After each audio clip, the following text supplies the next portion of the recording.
વાલ્મીકી રામાયણના 7મા ખંડમાં ભગવાન શ્રી રામ અયોધ્યામાં પુનઃ પધાર્યા છે. અવધ મેં આનંદ ભયો. આખે અયોધ્યા ત્યારે આનંદ મંગલ કરી રહી છે, કારણ કે રામ રાજ્યની સ્થાપના થઈ છે. એમના આરાધ્ય દેવ, એમના સુખનું સરનામું એવા રામ, લક્ષ્મણને જાનકી અને હનુમાનજી રામ સભા અયોધ્યામાં બિરાજમાન છે. ઋષિમુનિઓ, વિદ્વાનો, ચિંતકો, કવિઓ, ચારણો અને સર્જકો આ દ્રશ્યને વારંવાર વંદન કરે છે. રાજ સિંહાસન પર રામનું બિરાજવું એ શુભ સંકેત છે. તમે રામ રાજ્યમાં વસો છો એ પણ એક સૌભાગ્ય છે. દેવતાઓ આ દ્રશ્યની વારંવાર સ્તુતિ કરે છે. ઋષિમુનિઓ કહે છે કે હજારો વર્ષની તપસ્યા કરી હોય એ તપસ્યાના ફળમાં તમને રામ રાજ્ય જોવા મળે. એવા રામ રાજ્યની વંદના કરવા, એ રામ રાજ્યને વધાવવા માટે અનેક ઋષિમુનિઓ આવ્યા છે, રામને આશીર્વાદ આપવા માટે. આપણા પુરાણોમાં 7 ઋષિઓનું બહુ અલગ વિશિષ્ટ સ્થાન છે. આ સપ્તર્ષિઓ એટલે શુભ સંકેત છે રામ રાજ્યના, શુભ કાર્યના અને લોક કલ્યાણના. આ સપ્તર્ષિઓ પણ રામને વધાવવા આવે છે. 22 જાન્યુઆરી 2024 અયોધ્યામાં જ્યારે રામ મંદિરની પુનઃ પ્રાણ પ્રતિષ્ઠા થઈ, રામલલ્લા માટે જ્યારે દ્વાર ખુલ્યા જગતના લોકો માટે, રામ ભક્તો માટે, ત્યારે જે રીતે સમગ્ર ભારત વર્ષમાંથી ઋષિમુનિઓ, તપસ્વીઓ, જ્ઞાનીઓ, વિદ્વાનો, સર્જકો રામને વધાવવા, રામલલ્લાના ઓવારણા લેવા માટે ભેગા થયા હતા, ત્યારે મને લાગે એ દ્રશ્ય પણ એવું જ હતું કે સૌ કોઈ રામ રાજ્યની વંદના કરવા માટે ભેગા થયા છે. એ રામ વંદના આપણે જાણવાની છે. અને સપ્તર્ષિઓ રામ સાથે જે સંવાદ કરે છે, એ સંવાદની કથામાં પણ રાવણ ને રાવણના કુળની, લંકાના મૂળની કથા છુપાયેલી છે. એ કથા વિશે આપણે વાત કરીશું. નમસ્કાર, Jalso the first Gujarati music and podcast app પર હું છું રામ મોરી. આપ સાંભળી રહ્યા છો સંપૂર્ણ રામાયણ, ભગવાન રામની દિવ્ય ગાથા.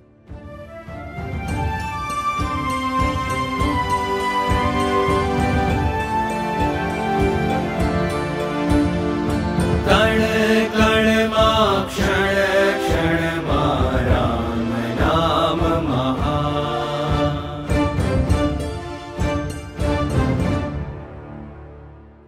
લવકુશ અત્યારે ભગવાન રામને રામાયણ સંભળાવી રહ્યા છે. આ એક યોગાનો યોગ છે, વિધાતાનો ખેલ પણ છે કે લવકુશને નથી ખબર કે જેને અમે કથા સંભળાવી રહ્યા છીએ શ્રી રામ અમારા પિતા છે. રામને પણ નથી ખબર કે મારી સામે મને જે કથા કહી રહ્યા છે લવકુશ મારા પુત્રો છે. હવે લવકુશ રામ રાજ્યાભિષેકનું વર્ણન કરી રહ્યા છે. સમગ્ર અયોધ્યામાં આનંદ મંગલ વાતાવરણ છે, દિશાઓ સુગંધિત છે, નક્ષત્રો અને ગ્રહોને મુહૂર્તો કલ્યાણ ઉચ્ચારણ કરી રહ્યા છે. આખી અયોધ્યામાં દીપ પ્રાગટ્ય થયું છે. સૌએ ઘરે ઘરે રંગોળી બનાવી છે. ફૂલોની સુગંધ આખી અયોધ્યાને મગમગાવી રહી છે. એવા ક્ષણે દ્વારપાળ આવીને સંદેશ આપે છે કે મહારાજ રામના ચરણોમાં શત શત વંદન. હે રામ, જ્યાં સુધી સૂર્ય ચંદ્રમા છે ત્યાં સુધી તમારા રાજ અને તમારો ન્યાય તપતો રહે. હે રાજા રામ, આપને મળવા, આપના રામ રાજ્યની વંદના કરવા માટે સપ્તર્ષિઓ પધાર્યા છે. રામ સિંહાસનથી નીચે ઉતરે છે અને જાતે પોતે સ્વયં સપ્તર્ષિઓનું સ્વાગત કરે છે. આ 7 ઋષિઓ છે ને, એ આપણા પુરાણોમાં, આપણી કથામાં, આપણી વેદોમાં આ 7 ઋષિઓનું જરા જુદું મહત્વ છે. મહર્ષિ કણ્વ, કૌશિક, ઋષિ અગસ્ત્ય, કશ્યપ, ભરદ્વાજ, વિશ્વામિત્ર, અત્રિ, ગૌતમ, આ 7 ઋષિઓ રામને મળવા આવ્યા છે. રામે એમની યોગ્ય આગતા સ્વાગતા કરી છે. ઋષિ મુનિઓને યોગ્ય સ્થાન આપ્યા છે રામ સભામાં. એમના ચરણો ધોયા, એના પગ પખાળ્યા, એમને ઉત્તમ ભોજનને ફળો પ્રદાન કર્યા છે, ઉત્તમ વસ્ત્રો પ્રદાન કર્યા છે. રામે ગાયોના દાન આપ્યા છે. ઋષિમુનિઓ સામે હાથ જોડીને રામ ઊભા છે અને કીધું કે મને ખૂબ આનંદ થયો છે, અયોધ્યા ધન્ય થઈ છે કે સપ્તર્ષિઓ અમારા આંગણામાં પધાર્યા છે. સપ્તર્ષિઓ વાલીના પુત્ર અંગતને આશીર્વાદ આપે છે, સુગ્રીવને, હનુમાનને, જામવનને, જેટલા પણ રામ સેનાના સદસ્યો છે એમને આશીર્વચન પાઠવે છે. સપ્તર્ષિઓના ચહેરા ઉપર સ્મિત છે, આનંદ છે, રામ રાજ્યનો સંતોષ છે. અને હવે લંકા વિશે અને રાવણના કુળ વિશે સંવાદ ચાલે છે.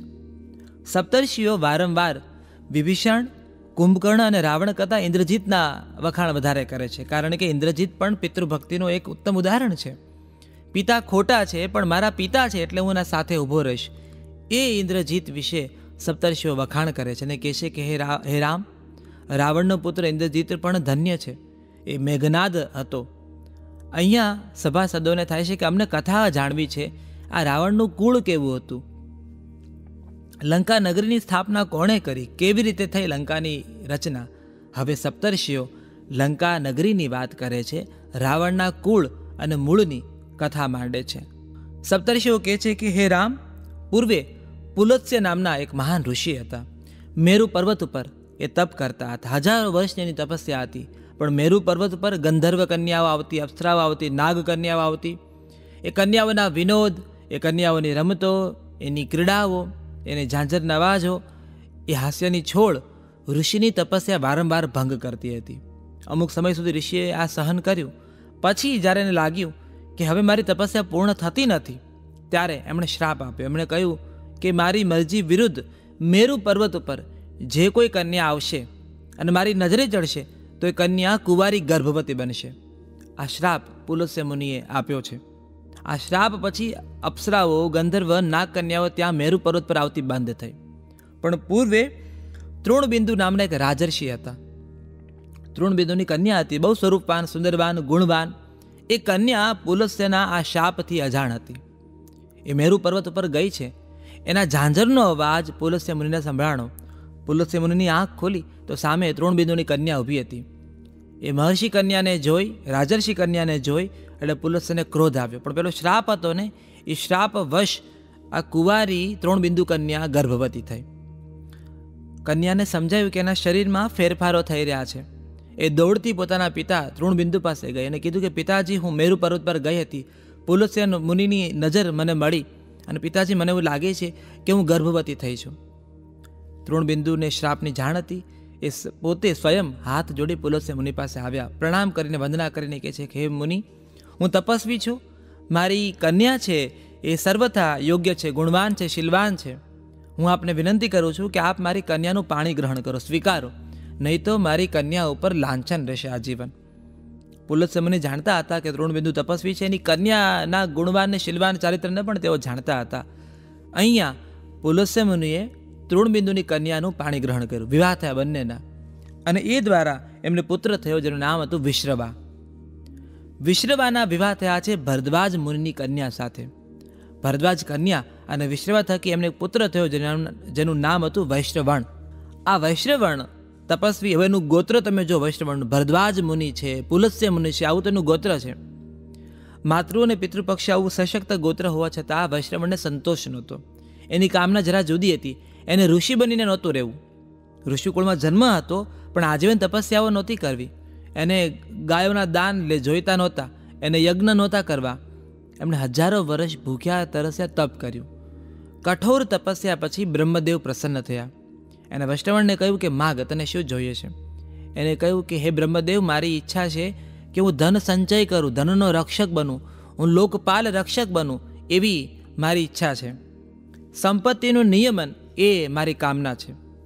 બ્રહ્મદેવે એને ચોથો લોકપાલ તરીકે નિમ્યો છે. એ ચોથો લોકપાલ બન્યો એ પછી બ્રહ્મદેવે એને પુષ્પક વિમાન ભેટ આપ્યું છે. આ વૈશ્રવણ હવે કુબેરના નામથી ઓળખાયો છે. વૈશ્રવણ કુબેરના પિતા એ તો મહર્ષિ વિશ્રવા. વિશ્રવાને કહ્યું કે પિતાજી, મારે ક્યાં હવે નિવાસ કરવો? વિશ્રવા કહે છે કે તું દક્ષિણમાં જા, અહીંયા વિશ્વકર્માએ લંકા નગરીની સ્થાપના કરી છે. 30 યોજન લાંબી સુવર્ણ નગરી લંકા, એને કુબેર ત્યાં વસવાટ કરે છે. એની પાસે પુષ્પક વિમાન છે, અપાર સમૃદ્ધિ સંપત્તિ છે. કુબેરની સાથે રાક્ષસ કુળના કેટલાક લોકો ત્યાં વસવાટ કરે છે. તો લંકાની ઉત્પત્તિ એક કથા એવી છે કે મહાદેવે સ્વયં પાર્વતી માટે લંકા નગરીની રચના કરી હતી અને પાર્વતીએ પ્રસન્ન થઈ કુબેરને લંકા ભેટમાં આપી. તો લંકાના મૂળ માલિક તો શિવ પાર્વતી હતા. આ પાર્વતી છે ને, એમની દયાનો ફાયદો અસુરોને બહુ મળ્યો છે. વાલ્મીકી રામાયણની કથા છે કે શિવ પાર્વતી જ્યારે વિહાર કરતા હતા, અસુરના કુમારોને જ્યારે પીડામાં જોયા ત્યારે પાર્વતીએ કીધું કે આમને પણ માતૃકૃપા મળવી જોઈએ. એટલે અસુરોને શિવ અને પાર્વતીના બહુ જ પ્રેમ અને આદર મળ્યા છે. હવે રામ રાક્ષસના ઉત્પત્તિની કથા પૂછે છે ત્યારે સપ્તર્ષિઓ કહે છે કે પૂર્વે પ્રલય અને મહાપ્રલય સતત આપણા પુરાણોમાં થયા કરે છે. આપણને ખબર નથી કે આપણે જે સમયમાં જીવી રહ્યા છીએ એની પહેલાં પૂર્વે કેટલા પ્રલય થઈ ગયા, કારણ કે દરેક પ્રલય અને મહાપ્રલયમાં અનેક અવતારોની કથા જોડાયેલી છે. ભગવાન વિષ્ણુનું જે મત્સ્ય અવતાર છે એની સાથે પણ પ્રલયની કથા જોડાયેલી છે. વરાહ અવતાર સાથે પણ મહાપ્રલયની કથા જોડાયેલી છે. તો પૂર્વે એક મહાપ્રલય થયો, પછી સમુદ્રમાંથી ક્ષીરસાગરમાંથી કમળની ઉત્પત્તિ થઈ. આ કમળ ભગવાન નારાયણની નાભીમાંથી આ કમળ પ્રગટ થયું છે. એ કમળનું મુખ ખુલ્યું, એમાંથી બ્રહ્મદેવ પ્રગટ થયા છે. બ્રહ્મદેવ જોયું કે સમયમાંથી જળમાંથી 2 અસુરો ઉત્પન્ન થયા છે.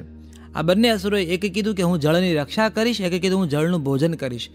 અહીંયા દાનવના કુળનું ગોત્ર શરૂ થાય છે. આ પણ એક કથા છે પ્રલય મહાપ્રલય પછીની. દાનવોની ઉત્પત્તિની અનેક કથા છે, એમાંની એક કથા વાલ્મીકી રામાયણમાં વર્ણવવામાં આવી છે. તો સપ્તર્ષિઓએ કીધું કે રાવણ તો હતો જ મહાપરાક્રમી, પણ એની પૂર્વે માલ્યવાન, માલી ને સુમાલી આ બળવાન રાજાઓ હતા. હવે આપણને થાય કે રાવણનો જન્મ કેવી રીતે થયો. આ રાવણની જન્મની કથા, કારણ કે પુલસ્ય મુનિ અને વિશ્રવા સાથેનું ગોત્ર જોડાયેલું છે. જો રાવણ કુબેરનો ભાઈ હતો, પણ અહીંયા પિતા એક હતા, માતા એક નહોતા. એ કથા પણ વાલ્મીકી રામાયણમાં કરવામાં આવી છે.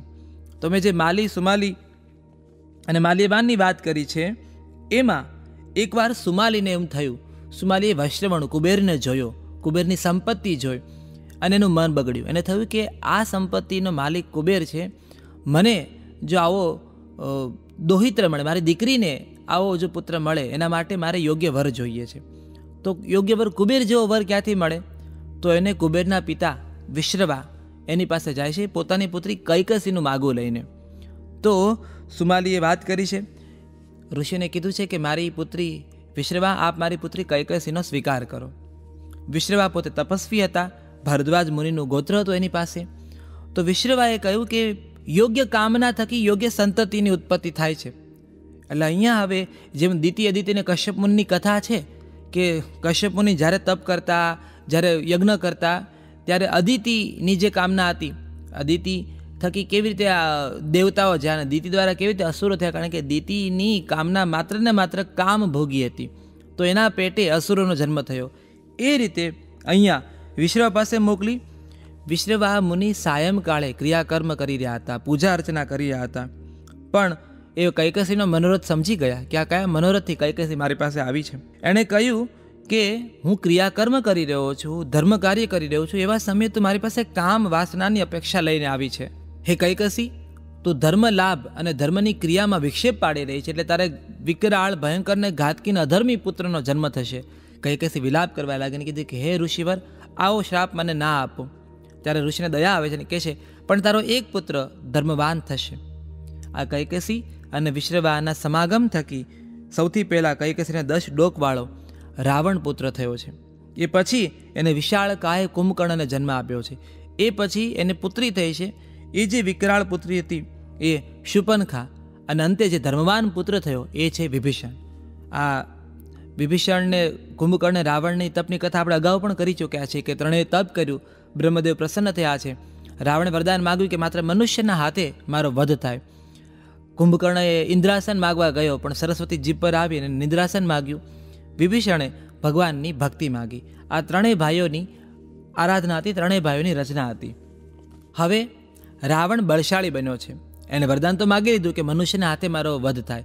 પછી એના નાના સુમાલી, કૈકસીના પિતા સુમાલી આવ્યા છે એની પાસે, કીધું કે રાવણ, તારું લક્ષ્ય લંકા હોવી જોઈએ, કુબેરની નગરી. હવે કુબેર તો રાવણના મોટા ભાઈ ગણાય, કારણ કે પિતા એક છે, માતા જુદા છે. તો કુબેર પાસે એને લંકા નગરીની યાચના કરી. પિતા વિશ્રવા આવી અને કુબેરને કહી રહ્યા છે કે હે વૈશ્રવણ, હે કુબેર, રાવણ આ નગરીની યાચના કરશે, એ આ નગરીને પામવા માટે કંઈ પણ કરી શકશે, કારણ કે રાવણ અધર્મી છે. હવે કુબેરે કહ્યું કે હું લંકાનો ભાગ નહીં પાડું. તો પિતાએ કીધું તને પીડા આપશે, અહીંયા રાક્ષસોનો નિવાસ થશે, મારી તને સલાહ છે કે તું લંકા નગરીનો ત્યાગ કરે. કુબેર પોતાના પુષ્પક વિમાન સાથે લંકા નગરીનો ત્યાગ કરી હિમાલયમાં જઈને વસ્યો. હવે રાવણ, સુમાલી પોતાના જે પિતા નાના છે એની આજ્ઞાને લઈ લંકામાં પ્રવેશ્યો.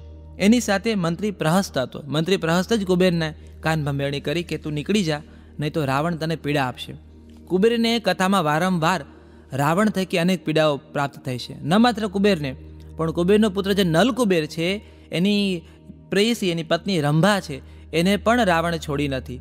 આપણે અગાઉ વાત કરી હતી, આ રંભા જ હતી જેને રાવણને શ્રાપ આપેલો કે તું કોઈ કન્યાની મરજી વિરુદ્ધ જો સ્પર્શ કરીશ તો તારા મસ્તકના 100 ટુકડા થઈ જશે. આ શ્રાપના કારણે જ રાવણ સીતાની મરજીની વિરુદ્ધ સીતાની પાસે નહોતો જઈ શકતો. તો આ કથાઓની કથાઓ જોડાયેલી છે. વાલ્મીકી રામાયણમાં એક કથા પણ કીધી છે કે રાવણે 15 થી 20 હજાર કન્યાઓના અપહરણ કર્યા હતા. અલગ અલગ લોકમાં, એ નાગલોકમાં ગયો, ગંધર્વ લોકમાં ગયો, વરુણ લોકમાં ગયો. લંકા નગરીનો રાજા બન્યા પછી રાવણ એટલો અધર્મી થયો હતો, એનામાં એટલું ઘમંડ હતો કે હું કોઈ પણને જીતી શકીશ. યમલોકમાં ગયો છે, યમ સાથે યુદ્ધ કરે છે. યમ જ્યારે દંડ આપવા જાય છે, બ્રહ્મદેવ એને રોકે છે, કહે છે તું હરિનું કાર્ય છે, તું હરિ કાર્યમાં અટકાવીશ નહીં. વરુણ લોકમાં ગયો છે, ઇન્દ્રલોકમાં ગયો છે. રાવણ છે એના વિવાહ મહિદાનવની પુત્રી મંદોદરી સાથે થયા છે, અને એ મંદોદરી સાથે વિવાહ થયા, એનાથી પુત્ર થયો એને મેઘનાદ. વિભીષણ છે એના વિવાહ થયા છે માનસરોવરમાં રહેતા ગંધર્વની પુત્રી સુરમા સાથે વિભીષણના વિવાહ થયા છે. આ બાજુ કુંભકર્ણના વિવાહ બલિના દોહિત્ર વજવાલા નામની કન્યા સાથે થયા છે, અને જે શુપનખા છે એના વિવાહ વિદ્યુતજી સાથે થયા છે. રાવણ જ્યારે પાતાળમાં યુદ્ધ કરવા ગયો છે, પાતાળ લોકમાં, ત્યારે ભૂલથી પોતાના બનેવી વિદ્યુતજીને એનો વધ કરે છે. જ્યારે પછી શુપર્ણખા રાવણ પાસે આવીને ખૂબ વિલાપ કરે છે કે ભાઈ, તે યુદ્ધમાં મારા પતિનો વધ કર્યો છે, હું વિધવા થઈ છું. એ વખતે રાવણને સાંત્વના આપે છે, અને ઉત્તરમાં ખર પાસે, ખર દૂષણ, જે 14,000 અસુરોનો રામે વધ કર્યો ને, જે એ ખર પાસે શુપર્ણખાને મોકલી આપી રાવણે. તો આ બેક સ્ટોરી છે, અલગ અલગ રાવણની સાથે જોડાયેલા ભાઈઓની કથાઓ છે. રાવણને જરાય નહોતું ગમતું કે વિભીષણ ધર્મની યાચના કરી રહ્યો છે, વેદપાઠ કરે છે, યજ્ઞ કરે છે, એટલે રાવણના મનમાં પહેલેથી વિભીષણ ખટકતો હતો. આપણે નંદીના શ્રાપની પણ અગાઉ વાત કરી ચૂક્યા છીએ. પોતાના અભિમાનને વશ રાવણ કુબેરને પીડા આપે છે. પુષ્પક વિમાન કુબેર પાસેથી રાવણે લઈ લીધું છે. રાવણે નંદીની મજાક કરી અને નંદીએ શ્રાપ આપ્યો કે તું મારા વાનર મુખની મજાક કરી રહ્યો છે, હે રાવણ, આ વાનર જ તારા મોતનું કારણ બનશે. હવે વાલ્મીકી રામાયણમાં સપ્તર્ષિઓ સીતાના જન્મ પૂર્વેની કથા શ્રી રામને કહી રહ્યા છે. અનેક રામાયણમાં, કાગભૂષણજી મહારાજની રામાયણમાં પણ આ ઉલ્લેખ છે. લોક રામાયણમાં એવું જ્યારે કહેવામાં આવ્યું કે સીતા રાવણની પુત્રી હતી, જ્યારે ઘણા લોકો ભડક્યા હતા કે આ વળી કઈ કથા છે. પણ આમાં કથાઓના છેડા હંમેશા બહુ રસપ્રદ હોય છે. વાલ્મીકી રામાયણમાં સપ્તર્ષિઓ રામને સીતાના જન્મ પૂર્વેની કથાઓ કહે છે કે હે રામ, આ જનકનંદિની સીતા પૂર્વે વેદવતી નામની કન્યા હતી, અને આ વેદવતી મનોમન ભગવાન નારાયણને પોતાના સ્વામી માનતી હતી. તો કહે છે જ્યારે રાવણ હિમાલયમાં હતો ત્યારે એણે એક તપસ્વીની જોઈ. એ તપસ્વીની રાવણ પૂછે છે કે હે તપસ્વીની, તારું નામ શું છે, તું કોણ છે? તો એણે કહ્યું કે હે રાવણ, હું મહર્ષિ કુશધ્વજની પુત્રી છું, મારું નામ વેદવતી છે. મારા પિતાએ ભગવાન નારાયણને મારું દાન કરી આપ્યું છે. નારાયણ મારા પતિ બને એ માટે હું અહીંયા તપસ્યા કરી રહી છું. અહીંયા રાવણે વેદવતીના રૂપથી મોહિત થયો છે. એને વેદવતીને કહ્યું કે તું મારી અર્ધાંગીની બન. પણ વેદવતીએ કીધું કે આ હૃદયમાં નારાયણનો વાસ છે, નારાયણ સિવાય બીજા કોઈનો હું સ્વીકાર ન કરું. રાવણે એનો ચોટલો પકડ્યો અને વેદવતીએ પોતાનો ચોટલો કાપી નાખ્યો માયાબળથી. અને રાવણે એના શરીરને સ્પર્શ કર્યો એટલે શરીર મેલું થયું માનીને વેદવતીએ અગ્નિ પ્રવેશ કર્યો. આ વાલ્મીકી રામાયણની આ કથા છે. વેદવતીએ પોતાના શરીરનો ત્યાગ કર્યો અને કીધું કે હે રાવણ, હું તારા મૃત્યુનું કારણ બનીશ. તુરંત માનસરોવરના કમળમાં વેદવતી પુત્રી તરીકે જન્મ થઈ છે. રાવણ એ પુત્રીને લંકામાં લાવ્યો છે, કારણ કે એને ખબર હતી કે આ વેદવતી છે. જ્યારે લંકામાં લાવ્યો છે એને કીધું કે હવે આને હું રાખીશ, તો પાલક પિતા રાવણ ઓળખાયો. મંત્રીઓએ રાવણને સમજાવ્યો કે આ કન્યા રાક્ષસ કુળના નિકંદનનું કારણ બનશે, એટલે આ કન્યાનો તો ત્યાગ કર. કથા એવું કહે છે કે રાવણે એ પુત્રીને સમુદ્રમાં ફેંકી દીધી. હવે માયા છે, કાળનું કરવું છે. એ કમળ કન્યા સમુદ્ર વાટે સીધી પહોંચી છે મિથિલા નગરી, જનકને ત્યાં. અને એ જ કન્યા છે જે મરુભૂમિમાં જમીનમાં દટાયેલી છે, અને જ્યારે વર્ષા નથી થતી ત્યારે જનક રાજાએ હળ જોડ્યું છે. એ હળ જે ઘડામાં અટવાયું અને કુંભમાં એને સીતા મળી હતી. એટલે વાલ્મીકી રામાયણની કથા છે. ઋષિ અગસ્ત્ય મુનિ કહી રહ્યા છે રામને કે હે રામ, એટલે સીતા એ વેદવતી છે જેને નારાયણને પોતાના પતિ માન્યા હતા. એટલે આમ સીતા એ રાવણના મૃત્યુનું મહાકારણ બની છે. આ કથાઓ સપ્તર્ષિઓ રામને કહી રહ્યા છે. અને કીધું કે રાવણ દેવતાઓને પણ રંજાડતો હતો. મહાદેવે તો કહ્યું કે આ રાવણનો વધ તો ભગવાન રામ સ્વરૂપ જે આવવાના છે, વિષ્ણુ ભગવાનનું સ્વરૂપ એ જ કરી શકશે, મારાથી તો શક્ય નથી. છતાં રાવણનું ઘમંડ ઉતારવા જ્યારે એને કૈલાસ પર્વત ઉચકવાનો પ્રયત્ન કર્યો, આપણે અગાઉ એ કથા કરી ચૂક્યા છે કે શિવજી કેવી રીતે જમણા પગનો અંગૂઠો દબાવી રાવણનો હાથ ત્યાં કૈલાસ પર્વતની તળેટીમાં ફસાઈ ગયો અને રાવણે પછી તાંડવ સ્તોત્ર ગાય શિવને પ્રસન્ન કરી હાથ છોડાવ્યો હતો. રાવણે એ પણ પ્રયત્ન કર્યો હતો, એ કથા પણ આપણે કરી કે શિવલિંગને પોતાના ત્યાં સ્થાપવા માગતો હતો. દેવતાઓએ કહ્યું કે જે હે ગણેશજી, જો આ જ્યોતિર્લિંગ ગયું લંકામાં તો રાવણ અજય થઈ જશે, એટલા માટે ગણેશજીએ જ્યોતિર્લિંગને ત્યાં મુકાવી દીધું. એ કથા આપણે અગાઉ વર્ણન કરી ચૂક્યા છીએ. આ બધી કથાઓ લંકા સાથે, રાવણ સાથે જોડાયેલી છે. રાવણે જ્યારે પુષ્પક વિમાન લઈ ઉશેર બીજમાં ગયો છે, મરુત રાક્ષસને હરાવ્યો છે, પછી દેવતાઓ સામે યુદ્ધ કરવા ગયો. એ વખતે દેવતાઓ અલગ અલગ પક્ષીઓના સ્વરૂપ લઈ ભાગ્યા છે. એમાં વર્ણન છે કે ઇન્દ્રદેવે મોરનું રૂપ લીધું, ધર્મરાજે કાગડાનું રૂપ લીધું, વરુણદેવે હંસનું રૂપ લીધું છે, કુબેરે કૃકલાસ પક્ષીનું રૂપ લીધું છે, અને સૌ અલગ અલગ યોનિમાં ભાગ્યા છે. અહીંયા ઇક્ષ્વાકુ વંશજમાં અનરણ્ય નામના રાજા હતા, એની સાથે પણ રાવણે યુદ્ધ કર્યું છે. અનરણ્ય હરાવ્યા પછી એને રાવણ જ્યારે લજ્જા આપે છે ત્યારે એ શ્રાપ આપે છે રાવણને કે મારા ઇક્ષ્વાકુ વંશમાં જ રાજા રામ થશે, વિષ્ણુ ભગવાનનું સ્વરૂપ, એ તારો વધ કરશે. એટલે આ રાવણને બહુ બધા શ્રાપો એની સાથે જોડાયેલા છે એના વધમાં. એટલે રાવણનો ઘમંડ, રાવણનો અવિવેક, રાવણનો અધર્મ એ રાવણના મૃત્યુ સાથે જોડાયેલું છે. અહીંયા મારે હવે તમને એ કથા કહેવી છે કે રાવણને બ્રહ્માદેવે અનેક જગ્યાએ ચેતવ્યો હતો કે રાવણ, હવે તારો અધર્મ વધી રહ્યો છે. પણ રાવણને વરદાન હતું કે મનુષ્ય સિવાય બીજા કોઈના હાથે એનું વધ થશે નહીં. રાવણે ગંધર્વ કન્યા, નાગ કન્યા, મરુદ કન્યાઓ, અનેક કન્યાઓને અપહરણ કર્યા હતા. પણ જ્યારે રંભાનો જેવો શ્રાપ એને લાગ્યો, એ બધી કન્યાઓ ભયમુક્ત થઈ છે. પણ રાવણના મનમાં એવું છે કે હું સૌને હરાવી દઈશ. પણ બે લોકો એવા હતા જેને રાવણનું અભિમાન તોડ્યું. એક તો માહિષ્મતી નામનું સામ્રાજ્ય હતું, એનો સહસ્ત્રાર્જુન એનો રાજા હતો. એકવાર એવી રીતે કાવેરી નદીમાં નર્મદા કિનારે રાવણ સંધ્યા સ્નાન કરતો હતો, નદીનું જળ રોકાઈ ગયું. તો રાવણે કહ્યું કે આનું કારણ શું? તો એને જાણવા મળ્યું કે આગળ એ જે કાવેરી છે એના નીર એટલે રોકાયા છે કારણ કે સહસ્ત્રાર્જુન પોતાની પત્ની સાથે સ્નાન કરી રહ્યો છે. એના 1000 હાથના કારણે એને જળને રોક્યું છે. કથા એવું કહે છે કે માહિષ્મતી સામ્રાજ્યના એ જે સહસ્ત્રાર્જુન છે એની સાથે યુદ્ધ કરવા માટે રાવણ ગયો છે. સહસ્ત્રાર્જુને રાવણને હરાવ્યો, રાવણને કેદ કરી લીધો. એ પછી રાવણના નાના ગયા છે, એને સહસ્ત્રાર્જુનને વિનંતી કરી અને પોતાનો દોહિત્ર રાવણ છોડાવ્યો. આ પહેલો રાજા. બીજો રાજા છે વાલી. આપણે અગાઉ એ વાત કરી ચૂક્યા છીએ કે વાલીએ રાવણને બગલમાં દબાવી રાખ્યો હતો, એટલે રાવણ એની સાથે પણ મિત્રતા કરી. તો સહસ્ત્રાર્જુન ને વાલી બે એવા રાજાઓ હતા જેને રાવણના અભિમાનને જમીન દોસ્ત કર્યું હતું. એટલે કે ને કે અભિમાન તો રાજા રાવણનું પણ ટક્યું નથી. એ કહેવતની સાથે આ બંને પણ સંદર્ભ જોડાયેલા છે. હવે સપ્તર્ષિઓ વાત કરે છે ઇન્દ્રની. એ કહે છે કે રાવણનો દીકરો મેઘનાદ છે. મેઘનાદ એટલે મેઘ અવાજ કરે એટલી ઝડપથી એ વિહાર કરી શકે છે, એટલે મેઘનાદ કહેવાયો. માયા અને કપટ એવું જાણતો હતો. એવી માયાવી શક્તિઓ મેઘનાદ પાસે હતી. કહે છે કે ઇન્દ્ર સાથે જ્યારે યુદ્ધ થયું ત્યારે ઇન્દ્રના દીકરાને જયંતને પણ મેઘનાદે હરાવ્યો. રાવણપુત્ર ઇન્દ્રને પણ હરાવ્યો. ઇન્દ્રને હરાવ્યો એટલે ઇન્દ્રજીત નામથી એ ઓળખાયો. ઇન્દ્ર પોતાના પુત્રને લઈ સમુદ્રમાં જતો રહ્યો હતો અને બ્રહ્મદેવે એની રક્ષા કરી હતી. તો સપ્તર્ષિઓ કહે છે એટલા માટે એ ઇન્દ્રજીત તરીકે ઓળખાયો છે. રાજા રામ પ્રસન્ન થયા છે. રાક્ષસના મૂળ અને કુળની કથા, જનકનંદની સીતાની આ પૂર્વ કથા સૌ કોઈ જાણી સૌ ધન્યતા અનુભવે છે. સપ્તર્ષિઓએ વિદાય લીધી છે. છેલ્લા 1 માસથી નિયમિત અયોધ્યામાં આ ઉત્સવનું આયોજન થઈ રહ્યું છે. રામને થાય છે કે અહીંયા પૂર્ણ સંતોષ છે. હવે અહીંયા કહેવાય ને સુખ છલોછલ છે. હવે કોઈ આ પૂનમનો જે ચંદ્રમા છે એને કોઈ ગ્રહ, કોઈ રાહુ કેતુ નડવાના નથી. અને એવા સમયે રામના આ સુખમાં, અયોધ્યાના સૌભાગ્યમાં ચંદ્રગ્રહણ કે સૂર્યગ્રહણ લાગે છે.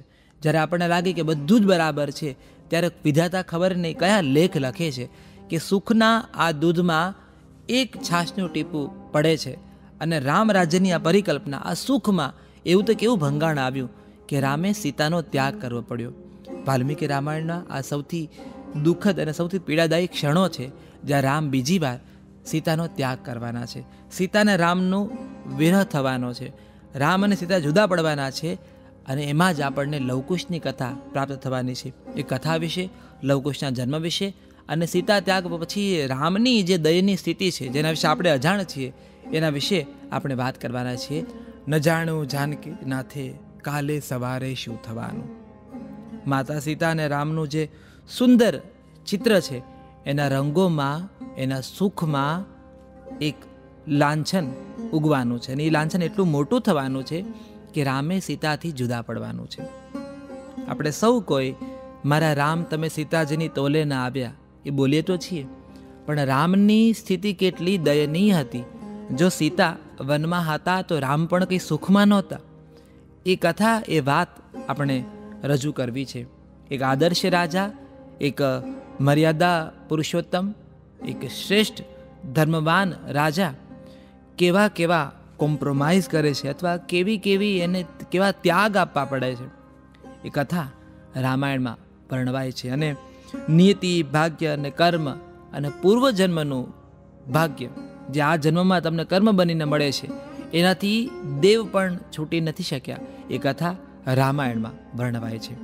વહેલી સવાર પડી, બંદીજન આવ્યા, ભગવાન રામની સ્તુતિ કરી, વંદના કરી, વેદોના મંત્રોચ્ચાર સંભળાય છે, વેદની રૂચાઓ અયોધ્યામાં ગુંજી રહી છે, યજ્ઞ થયા છે, બ્રહ્મ મુહૂર્તમાં રામ જાગ્યા છે, સરયુના પવિત્ર જળમાં સ્નાન કર્યું છે, સૂર્યદેવને અર્ઘ્ય અર્પણ કર્યું છે, દાન કર્યા છે, ગાયોની સેવા કરી છે. રઘુકુળ સાથે ગાય પણ જોડાયેલી છે.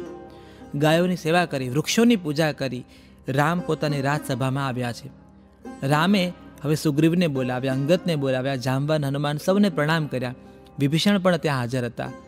રાજા જનક આવ્યા હતા અને કઈ દેશથી જે ભરતના મામા છે, એ મામા યુધાજીત પણ ત્યાં બિરાજમાન છે. રામે હાથ જોડીને કીધું કે આપ સૌ અયોધ્યાના મહેમાન થયા, મારા રાજ્યાભિષેક માટે પધાર્યા. મારી આપ સૌને પ્રાર્થના છે કે હવે આપ સૌ પોતપોતાના સ્થાને સીધાવો, આપનું જે રાજ્ય છે એની ધુરા સંભાળો, કારણ કે કર્તવ્ય એ આપણું કર્તવ્ય છે કે આપણું રાજ્ય યોગ્ય સુશાસન ચાલે. મારી શુભકામનાઓ આપની સાથે છે, અને જ્યારે પણ અયોધ્યાની સહાયતા જોઈએ તો અયોધ્યાના દ્વાર તમારા માટે ખુલ્લા છે. આ રામ તમારા ઋણી છે કે આપ રામ સેનામાં જોડાયા, આપે મારા પર શ્રદ્ધા બતાવી. રામ સૌનો આભાર માને છે. સૌથી પહેલાં જનક રાજા, રામ એમને વિદાય કરી. ભરત અને શત્રુઘ્ન છેક જનક નગરી સુધી મહારાજા જનકને વળાવા ગયા છે. રામે એમને અનેક રત્નો ભેટમાં આપ્યા છે.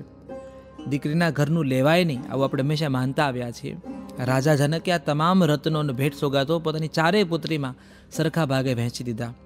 સીતાના માથે હાથ મૂકી જનક પોતાની પ્રસન્નતા વ્યક્ત કરે છે. માંડવી, શુતકીર્તિ, ઉર્મિલા સૌને એ ક્ષેમ કુશળ ખબરો આપે છે, સૌને આશીર્વાદ પાઠવે છે. રાજા જનકે વિદાય લીધી. ભરતના મામા મહારાણી કૈકેયીના ભાઈ યુધાજીત, એમને પણ વિદાય લીધી છે. રામે એમને પણ અનેક રત્નો અને ભેટ સોગાદો આપી છે. યુધાજીતે પણ આ તમામ રત્નો કૈકેયીને સોંપી દીધા. એ પણ દીકરીના ઘરનું કશું લઈને ન ગયા. રામે સર્વે વાનરોનો સત્કાર કર્યો છે, એમને ભેટ સોગાદો આપી છે. સુગ્રીવનો આભાર માન્યો છે, અંગદનો આભાર માન્યો છે, જાંબવનને પ્રણામ કર્યા છે. જાંબવનની એક ઈચ્છા હતી કે હે રામ, પરાજય તો મેં ક્યારે જીવનમાં જોયો જ નથી, અને રાવણ જેવો રાવણ અભિમાની એટલે હતો કારણ કે એ વિજયી હતો, એવું એના મનમાં હતું. તમને આ લીલા કરતા જોઈ મને વિચાર આવ્યો કે હે પ્રભુ, મને પરાજયનું સુખ ક્યારે મળે. મને ડર છે કે ક્યાંક ઘમંડ ના આવે, અવિવેક ના આવે મારી અંદર. બીજું, જનક રાજા સાથે તમારો સત્કાર મેં જોયો કે તમે કેવી રીતે જનક રાજાની વંદના કરી, એની સ્તુતિ કરી, એમના ચરણ પખાળ્યા. આવો જમાય મને મળે તો. હે રામ, મારે તમારે કશું આપવું જ હોય તો મને એક વરદાન કે વચન આપો કે આપ મારા જમાઈ બનો, મને એ તમારા સસરા બનવાનું સૌભાગ્ય આપો. આ જાંબવાનની ઈચ્છા હતી. ભગવાન રામ કહે છે કે હે જાંબવાન, હું મર્યાદા પુરુષોત્તમ છું, એક પત્નીવ્રતા છું, એટલે આ જન્મે તો તમારું આ વચન હું પૂરું નહીં કરી શકું, પણ હું તમને વરદાન આપું છું કે સમય આવે હું તમારી વચનની પૂર્તિ કરીશ. આ કથાને ભાગવતજી આગળ દોહરાવે છે. વખત જતાં પછીના યુગમાં ભગવાન રામ વિષ્ણુના 8મા અવતાર તરીકે, ભગવાન કૃષ્ણ તરીકે જન્મ ધારણ કરે છે. જાંબવાનના ઘરે જાંબવતી કન્યા છે. દ્વારિકામાં જ્યારે કૃષ્ણ ઉપર સત્રાજીતના સમંતક મણીના ચોરીનો આરોપ આવે છે, એ આરોપને દૂર કરવા માટે, યાદવ કુળનું લાંછન દૂર કરવા માટે ભગવાન કૃષ્ણ પોતે વનમાં નીકળ્યા છે મણી શોધવા માટે. ત્યાં એને જાંબવાન સાથે ભેટો થાય છે, કારણ કે મણી જાંબવાન પાસે છે. ભગવાન કૃષ્ણ યુદ્ધ કરે છે, જાંબવનને પરાજિત કરે છે, ત્યારે જાંબવન વિચાર કરે છે કે મારા જેવા પરાક્રમીને આપે પરાજય આપ્યો, આપ કોણ છો? ત્યારે ભગવાન કૃષ્ણ પોતાના નારાયણ સ્વરૂપના દર્શન કરાવે છે. અહીંયા જાંબવનને રામના દર્શન થાય છે. અતિ પ્રસન્ન છે જાંબવાન, હાથ જોડી ભગવાન રામનો આભાર માને છે અને કહે છે કે હે પ્રભુ, આપે આપના વચનની પૂર્તિ કરી મને પરાજયનો અનુભવ આપ્યો. હવે મારી પુત્રી સાથે આપ પાણી ગ્રહણ કરો. પૂર્વજન્મે આપે જે મને વરદાન આપ્યું હતું એ વચનની પૂર્તિ કરો. કથા એવું કહે છે કે જાંબવનની પુત્રી જાંબવતી સાથે કૃષ્ણના વનમાં વિવાહ થયા. એ ગંધર્વ વિવાહ સાથે જાંબવતી સાથે ભગવાન કૃષ્ણ દ્વારકામાં પધાર્યા. આમ રામાવતારમાં ભગવાને જાંબવનને આ વરદાન આપ્યું હતું. જુઓ તમે, રામાવતાર સાથે 2 વચનો અને 2 શ્રાપ જોડાયેલા છે. જાંબવનને પણ વચન આપ્યું હતું. વાલી જ્યારે મૃત્યુ પામ્યો હતો ને ત્યારે વાલીએ પણ કહ્યું હતું કે હે દેવ, તમે મને દગાથી માર્યો છે, હું પણ તમને દગાથી મારીશ. ત્યારે એને ભગવાન રામે તથાસ્તુ કહ્યું હતું. કથા એવું કહે છે આ એ જ વાલી હતો જે બીજા જન્મમાં જરા નામનો પારધી બન્યો. અને ભગવાન કૃષ્ણ જ્યારે પ્રભાસ પ્રાચીના પીપળે આરામ કરતા હતા પ્રભાસ ક્ષેત્રમાં, ત્યારે એને મૃગ લાગ્યું અને જરા પારધીએ બાણ માર્યું અને એ બાણ ભગવાન કૃષ્ણના પગની પાનીમાં વાગ્યું અને ભગવાન કૃષ્ણે દેહ ત્યાગ કર્યો. તો આ વચન અને વરદાનની પરંપરા છે જે રામાવતાર સાથે જોડાયેલી છે. તો જાંબવનને પણ વિદાય આપી ભગવાન રામે હનુમાનજીને કહ્યું કે હનુમાન, તમને શું આપું? હનુમાનજીની આંખમાં આંસુ છે, હાથ જોડાયેલા છે કે હે પ્રભુ, હું તો જન્મ જન્મ તમારી સેવા માગું. મને વરદાન આપો કે હનુમાનજીના હૃદયમાંથી રામ ક્યારેય દૂર ન થાય. હે પ્રભુ, મને વરદાન આપો કે મારા રોમ રોમમાં રામ હોય. હું રામ કીર્તનની ભેટ તમારી પાસે માગું છું. સીતાજીને થયું કે હનુમાનજીને કંઈક તો મારે આપવું પડે. સાવ આ હનુમાનજીને કંઈક તો હું દઉં. સીતાનો હનુમાન માટેનો પ્રેમ વિશેષ હતો. એટલે સીતાએ પોતાની મુક્તામણી માળા જે છે એ હનુમાનજીને સોંપી કે હે હનુમાનજી, આ મારા તરફથી તમને ભેટ છે. લોકકથા છે જોડાયેલી કે હનુમાનજીએ એ મણીને આમ સૂંઘ્યા, કાન પાસે રાખ્યો, મત અને મોતીને તોડવાનું ચાલુ કર્યું. મુક્તામણી આટલો મોટો હાર હનુમાનજી દાંતથી તોડી રહ્યા છે. પાછો કાનમાં રાખે, ફરી તોડે, પાછો કાનમાં રાખે, તોડે.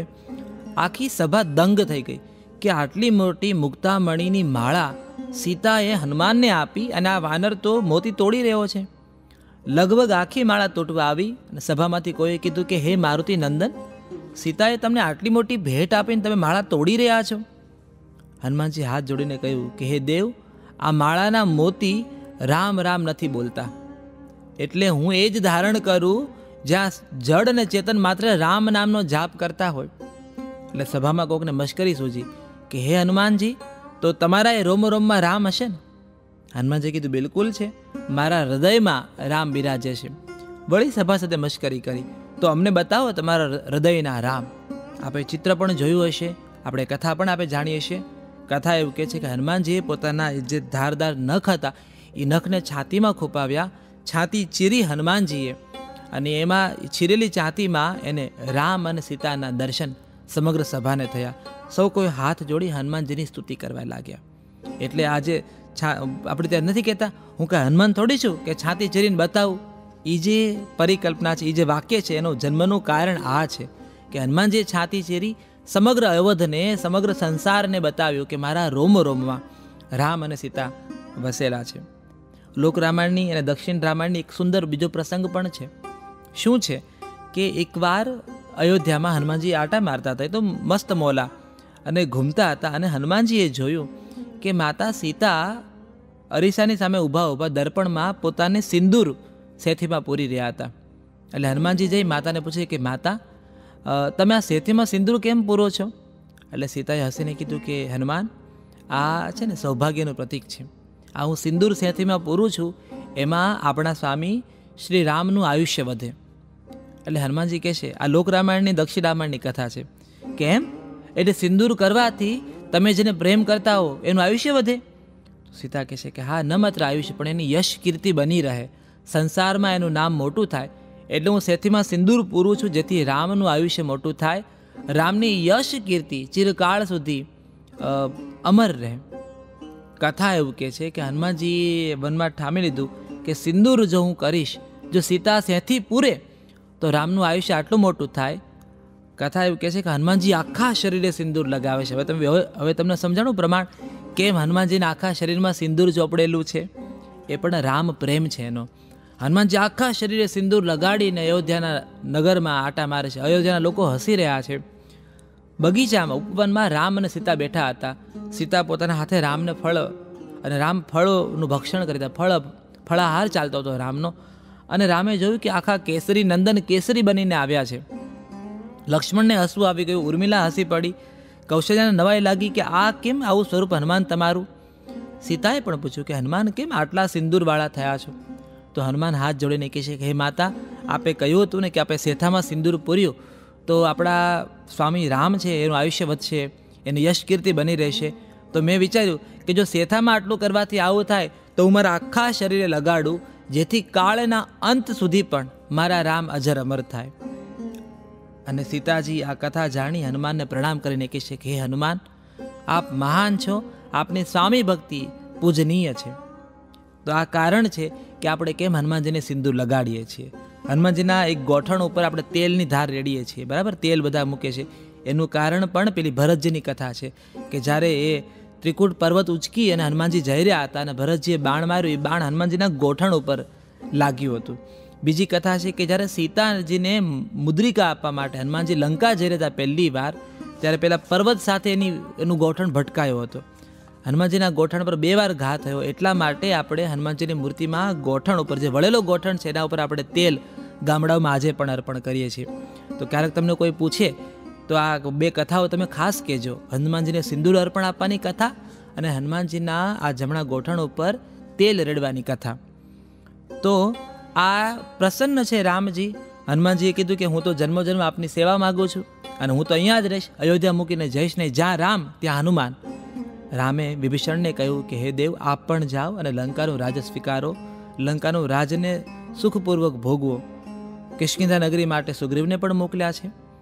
રામે પુષ્પક વિમાનમાં એક પછી એક વાંદરોને સૌને પોતાના નિજ સ્થાન ઉપર મોકલ્યા છે. જુઓ, આ રામ છે પોતાના અધિકારનું કંઈ રાખે નહીં.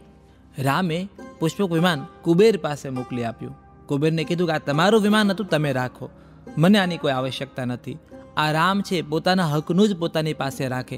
આ પણ સમાજને રામે સંદેશ આપ્યો છે, તમે વિજેતા છો, તમે શક્તિશાળી છો, એનો અર્થ એ નથી કે તમામ પદાર્થ પર તમારો અધિકાર છે. એ વાત તમને રામ શીખવે છે. હવે રામ સીતા સાથે સુખપૂર્વક રાજ ભોગવી રહ્યા છે, એમનું સુંદર રાજ ચાલી રહ્યું છે. એમાં એક દિવસ સીતા રામની સમક્ષ આવ્યા. સીતાના ચહેરાની કાંતિ જોઈ અને રામે કીધું કે હે સીતા, માન સરોવરના કોઈ કમળ જેવું સૌંદર્ય તમારું ખીલી ઉઠ્યું છે, શું રહસ્ય છે? જવાબમાં સીતાજી સહેજ શરમાયા અને રામે કહ્યું કે મને એવું કેમ લાગે છે કે આપે ગર્ભ ધારણ કર્યો છે? સીતાએ રામને પ્રણામ કરીને કીધું કે હે દેવ, મારા કુખમાં રઘુકુળ વંશજ પાંગરી રહ્યા છે. રામ અતિ પ્રસન્ન છે. સીતાએ કીધું કે હે દેવ, મારી એક ઈચ્છા પૂરી કરશો? તો કે બોલો સીતા, તમારી તમામ ઈચ્છાઓ પૂરી કરીશ. કે મને વનગમન, થોડો સમય મને ઋષિના આશ્રમમાં રહેવું છે. તમારી સાથે હું વનગમન કરતી હતી ત્યારે બહુ પ્રસન્ન હતી. મને મૃગ સાથે રહેવું છે, મને પક્ષીઓ સાથે રહેવું છે, એક તપસ્વી તરીકે થોડો સમય વિતાવવો છે. આપ મને વનમાં મોકલી શકો? રામે કીધું કે તમારી આટલી જ માંગણી છે, અવશ્ય તમારી માંગણી પૂરી કરું. બીજા દિવસે રામે પોતાના ગુપ્તચરોને બોલાવ્યા છે, કારણ કે હવે અયોધ્યાની રાજ કેવું ચાલી રહ્યું છે, પ્રજા સુખી તો છે ને. તો રામનો પોતાનો ગુપ્ત દૂત છે, એનું નામ ભદ્ર છે. ભદ્રને રામ પૂછે છે કે હે દૂત, મને સાચા સમાચાર આપ કે અયોધ્યા નગરી કેમ છે? દૂત રામને ખબર આપે છે કે દેવ, અયોધ્યા પ્રસન્ન છે, પણ એક વાત કહેતા મારો જીવ થોડો સંકોચાય છે. રામે કીધું અભય વચન આપું છું, તું નિશંક તારી વાત મને કર. અહીંયા ભદ્ર રામને ધોબીની વાત કરે છે કે હે દેવ, જ્યારે હું અયોધ્યા નગરીમાં રાત્રે ફરતો હતો, એક ધોબણ રાત્રે સહેજ મોડી આવી તો એનો પતિ એને મારતો હતો, એને કટુવચન કહી રહ્યો હતો કે તું અડધી રાત્રે મારા ઘરે આવીશ, મને નહીં ચાલે. હું કંઈ કાયર રામ નથી જે રાવણ પોતાની પત્નીને રાવણ ઉપાડી ગયો પછી પણ પોતાની સાથે રાખે. એટલે હે પ્રભુ, આ વાક્ય સાંભળ્યું અને મારો જીવ બહુ જ મૂંઝાયો. હું તમને કેમ કહું કે તમારા રાજ્યમાં એક ધોબી આવું વિચારી રહ્યો છે. બીજી કથા એવી પણ છે, લોકકથા, કે તુલસીદાસજી પણ લખે છે કે રામ પોતે ગુપ્ત વેશમાં, રામ પોતે ધાબળું ઓઢીને અયોધ્યાની નગરચર્યા કરવા માટે રાત્રે નીકળ્યા છે અને રામે પોતે પોતાના કાને ધોબીના કટુવચનો સાંભળ્યા છે. આ 2 અલગ અલગ કથાઓ રામ સાથે જોડાયેલી છે. લોક નિંદાની વાત આવી. રામે વિચાર્યું કે મારા નગરીનો એક સામાન્ય માણસ પણ જો આવું વિચારતો હોય તો રાજા તરીકે મારે એવો દાખલો ના બેસાડવો જોઈએ. એના તરત ભરત લક્ષ્મણને શત્રુઘ્નને બોલાવ્યા છે. રામની આંખમાં આંસુ છે ને કહે છે કે સીતા તો પરમ પવિત્રા છે, અગ્નિજા છે, અગ્નિ કન્યા છે, અને એ સીતાએ પવિત્રતાનું પ્રમાણ આપ્યું છે. પણ અયોધ્યામાં એક ધોબી લોકનિંદા કરી રહ્યો છે. મને લાગે છે કે એક રોંગ મેસેજ કન્વે થઈ રહ્યો છે, પ્રજામાં એક અલગ સંદેશ જઈ રહ્યો છે. સીતાના ચારિત્રની વાત છે. અને હે ભાઈઓ, સીતાના ચારિત્ર ઉપર આવતો આ જે આક્ષેપ છે મારાથી સહન નહીં થાય. હું ઈચ્છું છું કે હું સીતાનો ત્યાગ કરું. સીતાનું ચારિત્ર ખંડન નથી થયું એ હું જાણું છું, પણ એક રાજા તરીકે જો આ લોકનિંદા હું સાચવી રાખીશ તો આજે એક બોલે છે, કાલે આખી અયોધ્યા નગરી બોલશે. સન્માન વગરનો શાસક નકામો, સન્માન વગરનું શાસન પણ નકામું. અને હું નહીં ઈચ્છું કે સીતાને આવા બીજા કોઈ લાંછનથી અયોધ્યામાં સાંભળવા પડે. લક્ષ્મણ, હું તને આજ્ઞા આપું છું, તું સીતાને વનમાં લઈ જા. હું સીતાનો ત્યાગ કરું છું. અલગ અલગ રામાયણમાં રામની અલગ અલગ પીડા વર્ણવાય છે. તુલસીદાસજીના રામાયણમાં તો વંદન થઈ ગયા છે, પણ વાલ્મીકીના રામ જરા બહુ પીડામાં આ વાત કહી રહ્યા છે. આ બાજુ સીતા તૈયાર થયા છે, કારણ કે રામે એને આગલી રાત્રે વચન આપ્યું હતું કે હું તમને વનગમન માટે મોકલીશ. સીતાજીને એવું છે કે ટેમ્પરરી ટાઈમ માટે વનમાં જવાનું છે, અને લક્ષ્મણને કીધું કે ભાભીમાં મારે તમને વનમાં લઈ જવાના છે. તો સીતા કીધું કે હા, મને રાત્રે જ રામે કહ્યું હતું કે હું તમને વનમાં મોકલીશ. સીતાજી તૈયાર થયા છે, આભૂષણો સજ્જ થયા છે, લક્ષ્મણના રથમાં બેઠા, સુમંત રથ ચલાવી રહ્યો છે. લક્ષ્મણની આંખમાંથી આંસુ ઝરી રહ્યા છે. અયોધ્યામાંથી રથ બહાર નીકળ્યો છે. સીતા પ્રસન્ન છે. એ વારંવાર પાછું વળીને જોઈ રહ્યા છે કે ક્યાંક મહેલની અટારીમાં એને રામ જોવા મળે. સીતાને ખબર નથી કે આ છેલ્લી વાર અયોધ્યામાંથી આવી રીતે માનપૂર્વક વિદાય લઈ રહ્યા છે. ગોમતી તટે આવે છે. સીતાએ ગોમતીની પૂજા કરી છે, પ્રસન્ન છે. ગંગાના તટ પર નાવમાં બેઠા છે. લક્ષ્મણ રડી રહ્યા છે. સીતા પૂછે છે કે લક્ષ્મણ, કેમ તમે આટલા બધા પીડામાં છો? લક્ષ્મણ પોતાની વાત મૂર્છિત થઈ જાય છે. લક્ષ્મણ સીતા એને ભાનમાં લાવે છે, અને લક્ષ્મણ કહે છે કે હે માતા, મારા ભાઈ રામે તમારો ત્યાગ કર્યો છે. હવે સીતા પણ પીડામાં છે, એ પણ રડી રહ્યા છે કે હે લક્ષ્મણ, પૂર્વે જન્મે મેં કોઈ દંપતીઓને છૂટા પાડ્યા હશે, પૂર્વે જન્મે મેં કોઈને પીડા આપી છે દાંપત્ય જીવનની, કે આ જન્મે મને દાંપત્ય જીવનનું સુખ જ નથી મળી રહ્યું. મને એવું લાગે છે કે સુખ મારી જોડીમાં છે, એવા સમયે મને આવી પીડા મળે છે. એ લક્ષ્મણ, હું તો અત્યારે ગંગામાં કૂદકો મારી અને જીવ દઈ દઉં, હું જળ પ્રવેશ કરું, પણ મારા કુખમાં રઘુકુળના વંશજ પાંગરી રહ્યા છે, એટલે એ પાપ હું પણ કરી શકું એમ નથી. આપણા લોકગીતોમાં તો આ કથા કહે છે ને કે લક્ષ્મણ ઘડીક રે ઉભા રહ્યો મારા બાંધવા. કેટલા સુંદર પદો છે. ક્યો ને મારા રામ, ક્યો ને મારા રામ, કયા રે કારણીએ મને ત્યાગી. આ બધા આપણા લોકગીતો અને ભજનોની આ બધી કથા છે કે સીતાની આ દયની સ્થિતિ લક્ષ્મણથી જોવાતી નથી. લક્ષ્મણ કહે છે કે દેવી, આ વન આવી ગયું છે, ભાભીમાં હું વિદાય લઉં છું અહીંથી. લક્ષ્મણ પ્રણામ કરી સુમંત સાથે નીકળ્યા છે. સીતા કલ્પાંત કરી રહ્યા છે. આ વનમાં વાલ્મીકી ઋષિનો આશ્રમ છે. વાલ્મીકી તપોબળથી જાણી ચૂક્યા છે કે સીતા અહીંયા પ્રવેશ્યા છે. વાલ્મીકીના શિષ્યોએ સીતાને જોયું. એ આવ્યા વાલ્મીકી પાસે કે દેવ, એક દેવકન્યા અમે જોઈ, વનદેવી, અને વિલાપ કરી રહી છે. વાલ્મીકી જાણી ગયા પોતાના યોગ બળથી કે તો પોતે સીતા છે. જય સીતાને પ્રણામ કરે છે, કહે છે કે હે જનક નંદિની, હું જાણું છું કે આપ સીતા છો. હું એ પણ જાણું છું કે શ્રી રામે આપનો ત્યાગ કર્યો છે. હું આપને વિનંતી કરું છું કે આપ મારા આશ્રમમાં આવો. હવે અહીંયા બે કથા છે. એક કથા એવી છે કે વાલ્મીકીએ પોતાના આશ્રમવાસીઓને કહી દીધું હતું કે આ જનક નંદિની રાજા રામની પત્ની સીતા છે. અને એક કથા એવી છે કે વાલ્મીકીએ કહ્યું કે આ વનદેવી છે અને આપણી સાથે હવે રહેવાની છે. ગર્ભવતી સીતા વાલ્મીકીજીના આશ્રમમાં આવ્યા છે. વાલ્મીકીજીએ સીતાને માનપાન આપી સાચવ્યા છે. સીતા યજ્ઞની ઋચાઓ સાંભળે છે, વેદોની ઋચાઓ સાંભળે છે, વેદ પાઠ સાંભળે છે, વાલ્મીકી મુનિની કથાઓ સાંભળે છે, અને એના ગર્ભમાં લવકુશનું પોષણ સીતાજી કરી રહ્યા છે. આ બાજુ રામ પણ દુઃખી છે. એ પણ તપસ્વીની જેમ અયોધ્યામાં, જો આ રાજાની જેમ નથી જીવી રહ્યા. સીતા વિનાના રામ એક તપસ્વીની જેમ સીતા વિનાના રામ એક તપસ્વીની જેમ અયોધ્યામાં જીવી રહ્યા છે. રામ પણ ફળાહાર અને કંદમૂળ પર છે. એ પણ હવે ભૂમિશયન કરી રહ્યા છે. એ હવે જે એક રાજનું સુખ છે એ રામે ત્યાગી ચૂક્યા છે. કારણ કે રામ માને છે કે મારી અર્ધાંગીની મારી સાથે નથી, મારું અડધું અંગ પીડામાં છે, તો બીજા અડધા અંગને સુખ મળવું ન જોઈએ. આ બાજુ લક્ષ્મણ પણ દુઃખી છે, પણ એને સુમંત કહે છે કે હે લક્ષ્મણ, તમે દુઃખી ન થાવ. પૂર્વે દુર્વાસા મુનિએ વશિષ્ઠ મહારાજને, દશરથ મહારાજને આ વાત કહી હતી કે રામના દાંપત્ય જીવનમાં સુખ નથી લખાયેલું. રામ સીતાનો ત્યાગ કરશે, રામને 2 પુત્ર થશે. આ તમામ ભવિષ્યવાણી દુર્વાસા મુનિ તમારા પિતાને અને આપણા રાજર્ષિ મહર્ષિ વસિષ્ઠને કહી ચૂક્યા છે. લક્ષ્મણ આવી રામને એ પણ ખબર આપે છે કે હું ભાભીને વનમાં છોડીને આવ્યો છું. લક્ષ્મણ દુઃખી છે, રામની નજર નથી મેળવી શકતા બંને ભાઈઓ. રામ હવે મેં કહ્યું તપસ્વીની જેમ જીવન જીવી રહ્યા છે. એવા સમયે રામની સભામાં હવે જે કથા છે એ કથા જોડાય છે કે આપણને શત્રુઘ્નના પરાક્રમની કથા જાણવા મળવાની છે. વાત એવી બની છે કે પૂર્વે એક બહુ મોટો અસુર ઋષિમુનિઓને પીડા આપી રહ્યો હતો. અને આ અસુર કોઈ જેવો તો એટલે નહોતો, કારણ કે લવણાસુર નામ હતું. એનું ગોત્ર બહુ સમૃદ્ધ હતું. અને એ ગોત્ર એટલા માટે સમૃદ્ધ હતું કારણ કે બ્રહ્મદેવનું વરદાન અસુરોને પ્રાપ્ત થયું હતું. ભૃગુપુત્ર ચ્યવન છે એ રામ પાસે આવ્યા છે, ચ્યવન મુનિ, અને એણે રામ પાસે કીધું છે કે મને તમારું આશ્રય જોઈએ છે, મને તમારું અભય વચન જોઈએ છે. રામ પોતે યુદ્ધ લડી શકે એવી સ્થિતિમાં હતા નહીં. લક્ષ્મણ પાસે 14 વર્ષની કસોટી હતી. ભરત પણ 14 વર્ષ તપસ્યા કરી ચૂક્યા હતા. એટલે શત્રુઘ્ન આગળ આવ્યા છે અને એને કીધું કે હે ચ્યવન મુનિ, હું આવું છું તમારી સાથે અને લવણાસુરનો વધ કરીશ. માર્ગમાં વાલ્મીકી ઋષિનો આશ્રમ આવ્યો છે. શત્રુઘ્ન ત્યાં રાત રોકાયા છે.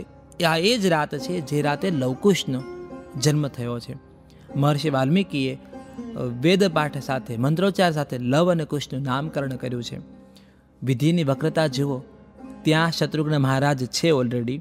શત્રુઘ્ન મહારાજે પોતાના હાથે બંને પુત્રોનું તિલક કર્યું છે. 2 કથા છે. એક કથા એવી છે કે શત્રુઘ્નને ખબર છે, સીતાને પ્રણામ કરે છે અને શત્રુઘ્ન કહે છે કે ભાભી મને આશીર્વાદ આપો, હું લવણાસુરના વધ માટે આગળ વધું છું.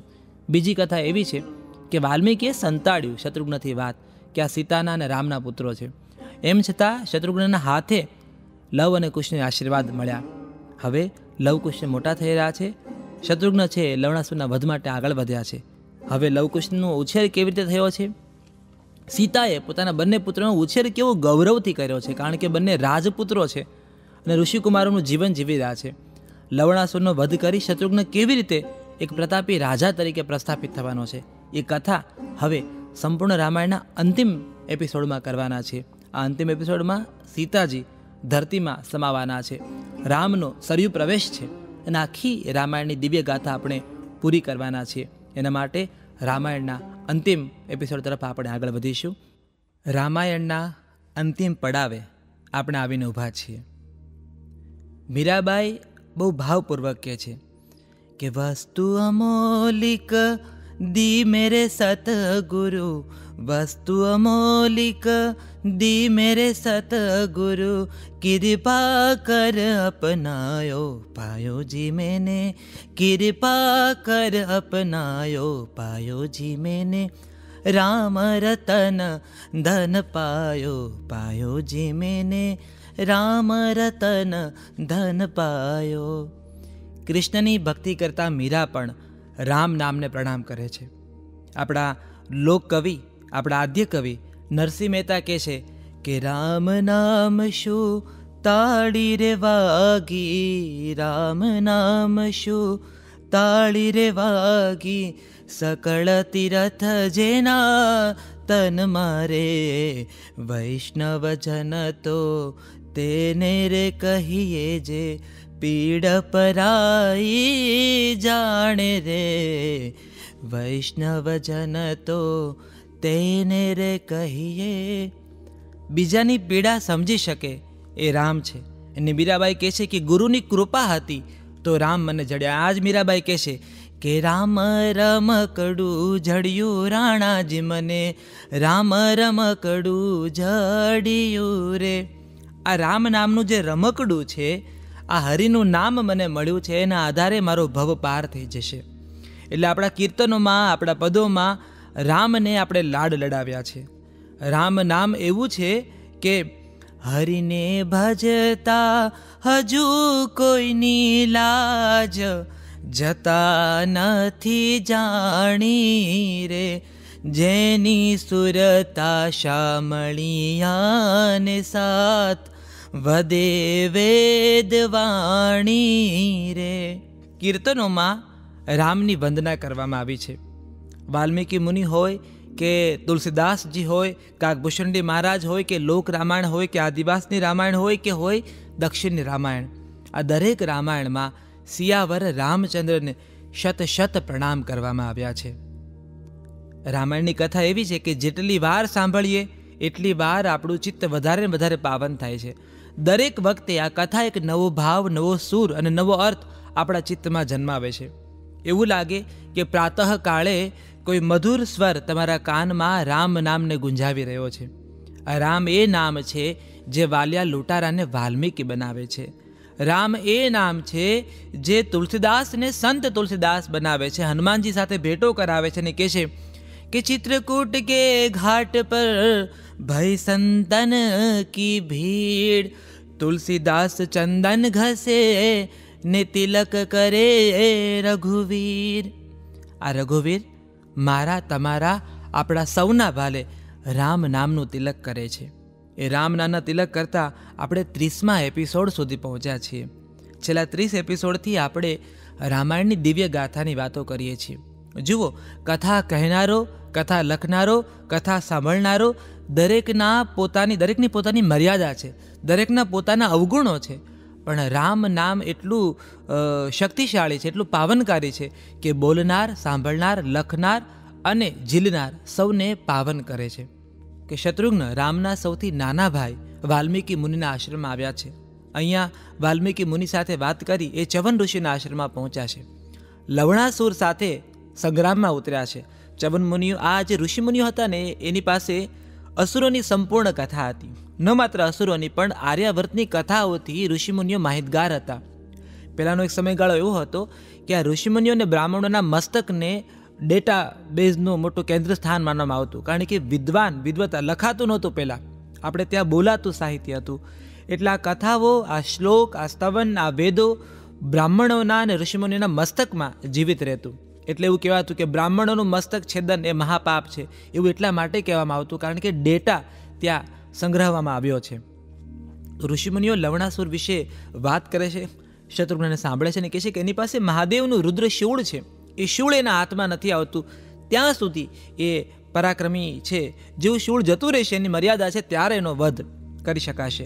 શત્રુઘ્ન મહારાજ ત્યાંથી વિદાય લે છે અને લવણાસુર જ્યારે રુદ્રશૂળ મૂકીને પોતે શિકાર કરવા નીકળ્યો છે ત્યારે શત્રુઘ્ન એને પકડે છે. બંને વચ્ચે દ્વંદ્વ યુદ્ધ થાય છે.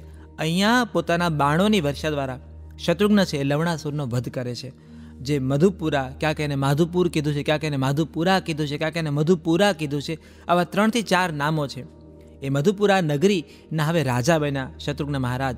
અને શત્રુઘ્નએ એક આદર્શ શાસનની સ્થાપના કરી. કારણ કે રામ રાજ્યમાંથી શત્રુઘ્ન આવતા હતા. એક આદર્શ રાજાનું કર્તવ્ય, એની નિષ્ઠા, એનાથી એ બિલકુલ માહિતગાર હતા. એટલે મધુપુરામાં સુખ શાંતિની સ્થાપના થઈ. શત્રુઘ્ન મહારાજ હવે એના રાજા બન્યા છે. લગભગ કથા એવું કહે છે વાલ્મીકી રામાયણમાં કે 12 વર્ષ સુધી શત્રુઘ્ન મહારાજે રાજ કર્યું. અને પછી એને અયોધ્યા નગરીની યાદ આવી, પોતાના ભાઈ રામની યાદ આવી અને એને થયું કે હું થોડો સમય મારા ભાઈઓને મળતા આવું. શત્રુઘ્ન મહારાજ મધુપુરાથી નીકળ્યા છે. વળી માર્ગમાં વાલ્મીકી ઋષિનો આશ્રમ આવ્યો છે. ત્યાં પ્રણામ કરે છે, રાત્રિવાસો કરે છે અને કહે છે કે હે પ્રભુ, હું રામને મળવા જાઉં છું. વાલ્મીકી મુનિ બહુ પ્રસન્ન થયા છે શત્રુઘ્નના પરાક્રમથી. એ એને વાલ વરસાવે છે, આશીર્વાદ આપે છે. પણ એ રાત્રે શત્રુઘ્નએ લવકુશના અવાજમાં રામચરિત માનસ, આ જે વાલ્મીકી રામાયણ છે એના પદો સાંભળ્યા. વાલ્મીકી રામાયણના એ સર્ગ અને ખંડના શ્લોકો સાંભળ્યા એટલે થયું કે આટલો મધુર અવાજ કોનો છે.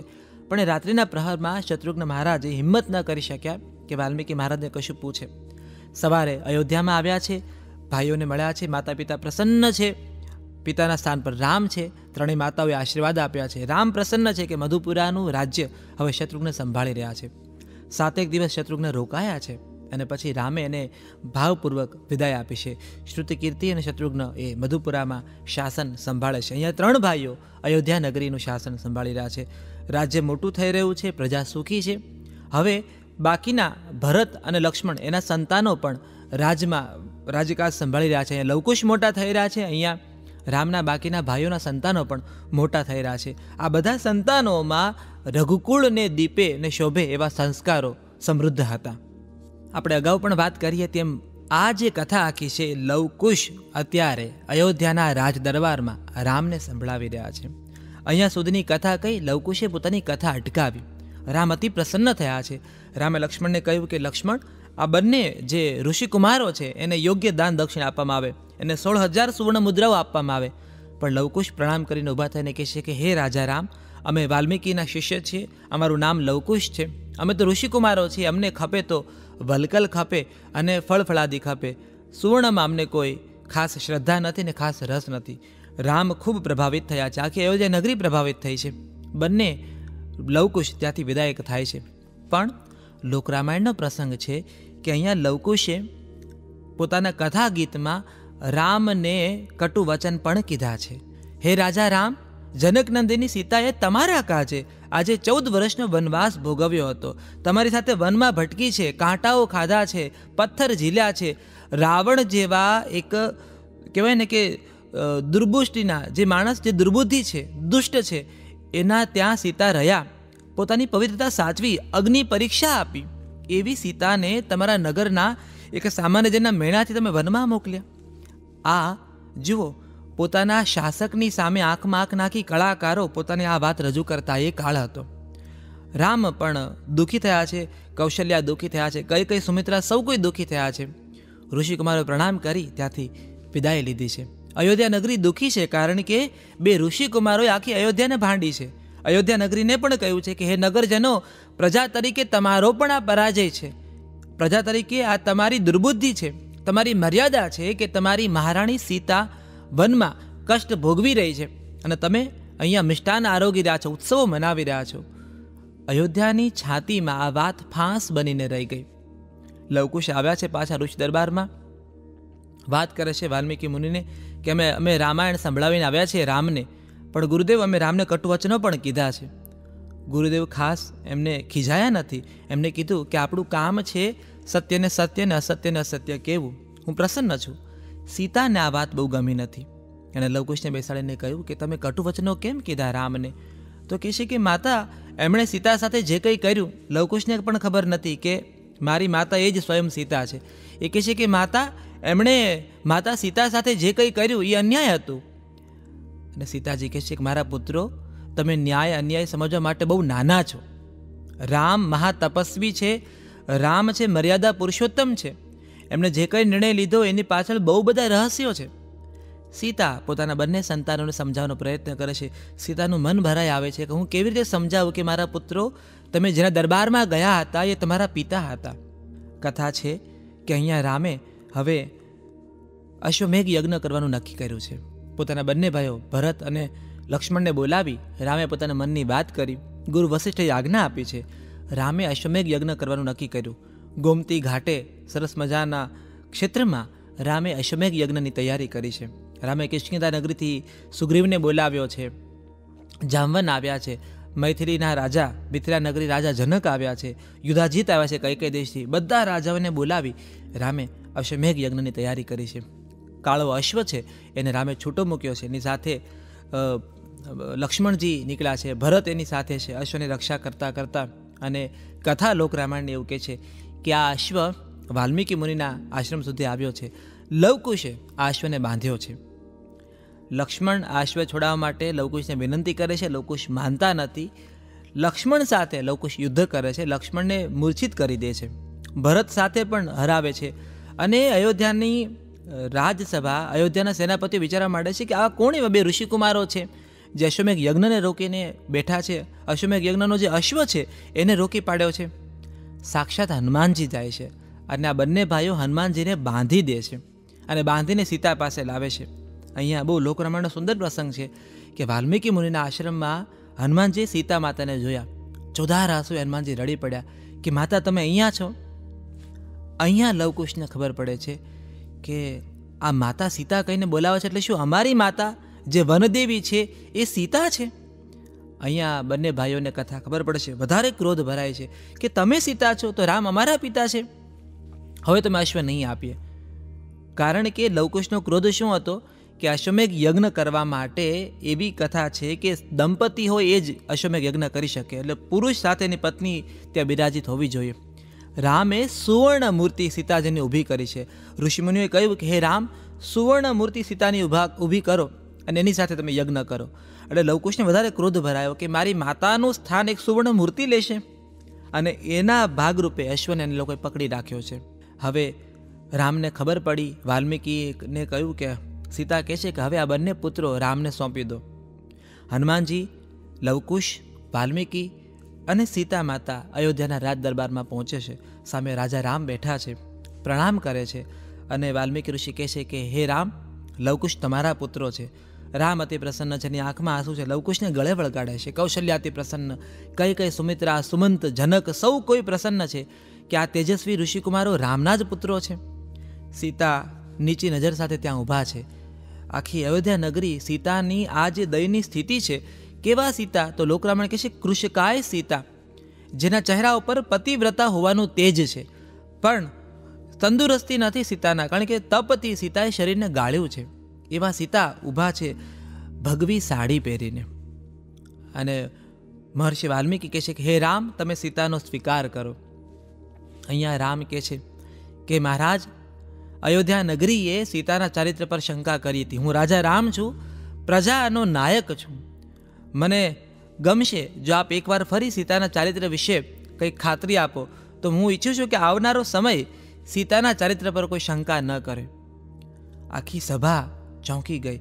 માતા કૌશલ્યા, કઈ સુમિત્રા ચોંકી ગયા. સુમંતને થયું કે રામે આ કેવી વાત કરી. વશિષ્ઠ જાણે છે કે રામ સર્વથા યોગ્ય છે. વશિષ્ઠ જાણે છે કે રામે એટલા માટે કહ્યું કે આવનારો સમય સીતાના ચારિત્ર પર શંકા ન કરે. વાલ્મીકી મુનિએ કીધું કે હું મહર્ષિ વાલ્મીકી, રામાયણનો રચયિતા, 2 હાથ પહોળા કરી સમગ્ર દેવતાઓને સાક્ષી માની ને હું કહું છું કે હે રામ, સીતા પરમ પવિત્રા છે. રામે સીતાની સામે જોઈને કીધું કે હે સીતા, હે જનક નંદિની, તમને મારા શત પ્રણામ છે. મને ગમશે જો એકવાર આપ સ્વયં પોતે આ વિશે વાત કરો તો. લોકરામાયણની કથા કહે છે કે સીતા આગળ આવ્યા છે, સીતાના માથે ઓઢેલું છે, એણે હાથ રામ સામે જોડ્યું, પોતાના પિતા જનકની સામે જોયું, માતા કૌશલ્યા, કૈકેયીને સુમિત્રા સામે જોયું, પોતાની બહેન માંડવી, શુદ્ધકીર્તિ ઉર્મિલા સામે જોયું, ભરત, શત્રુઘ્ન અને લક્ષ્મણ મહારાજની સામે હાથ જોડ્યા, હનુમાનજીને હાથ જોડ્યા. સભામાં ઉપસ્થિત સર્વે સભાસદોને સીતા પ્રણામ કરી રહ્યા છે. સૌની આંખોમાં આંસુ છે. સીતાએ રામની સામે જોયું ને કીધું કે હે મારા મર્યાદા પુરુષોત્તમ શ્રી રામ, હું જનક નંદિની સીતા 14 વર્ષ આપની સાથે વન ભટકી છું. 3 કાળને કષ્ટમાં કષ્ટ, સૌથી અઘરો સમય મેં તમારી સાથે વિતાવ્યો છે. હે સ્વામી, હું અગ્નિની સાક્ષીએ મેં પાણી ગ્રહણ કરી આપનો હાથ સ્વીકાર્યો હતો. હું સીતા રામની સીતા, સમગ્ર દેવતાઓને સાક્ષી માની આપને કહી રહી છું કે મારો જન્મ ધરતીમાંથી થયો છે. મારી પવિત્રતાની સાક્ષી તો ધરતી માતા છે. મારા પિતા જનક રાજને હું ધરતીમાંથી મળી હતી. હું ધરતી માતાને પ્રણામ કરી અને ખાતરી આપતા કહું છું કે હું શ્રી રામની ભાર્યા જનક નંદિની, લવકુશની માતા સીતા જો પરમ પવિત્રા હો, મેં આજીવન સ્વપ્નમાં પણ, નિંદ્રામાં પણ, તંદ્રામાં પણ, જાગતા, ઉઠતા, બેઠતા, ચાલતા, 8 પ્રહર રામ સિવાય બીજા કોઈ પુરુષનું ધ્યાન મેં મારા ચિત્તમાં ધર્યું નથી. જો હું પરમ પવિત્રતા હોઉં, મારામાં પવિત્રતા સચવાયેલી હોય, તો હે ધરતી માતા, મને જગ્યા આપો. હે ધરતી માતા, મને તમારામાં સમાવી લો. કથા એવું કહે છે કે સીતાએ આટલી વાત કરી ને ધરતી ફાટી. ધરતીએ માર્ગ આપ્યો અને ધરતીમાંથી સ્વયં ભૂમિ માતા બહાર આવે છે.